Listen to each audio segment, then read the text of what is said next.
Video yathu lero tonisana mmene tingapangire kuti tikajambula chithunzi chizibweresatu mawu pakona apa mwina zina la foni yathu kapena mayina athu ndemosera nthawi tatiyeni tionsane kuti matani. Ndi chimene mmayenera kuchita ndikupita ku kamera kenako chachikulu uno chimakhala chokuti tipange switch kamera yathuyo ikhale yakumbuyo isakhale yakutsogolo chifukwa kuti mafoni ena watermark amabwera ukakhala kuti ukugwiritsa ntchito back camera yokha.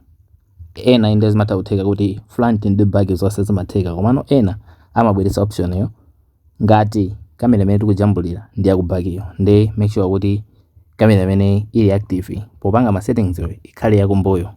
Kenako umapita apa pa settings kenako maseseresa mmosi ndikupita apa lemba kuti watermark ndipo ti mafoni amakhala osiyana komano chachikulu nchokuti mukapita kamera settings iko mukangosaka umene alemba kuti watermark ndikuti apa mukachongerapo ndikuti ngamufuna kuti izilemba zina lanu ndikuti mukadina apa kenako apa mukalembano mawu amene mukufunawo ndikuti tingolemba mawuwo kenako ndopanga back ndikuti apa tikajambula chithunzi chonche ndochipanga preview ndikuti chizionesano zina lathu mmosimu.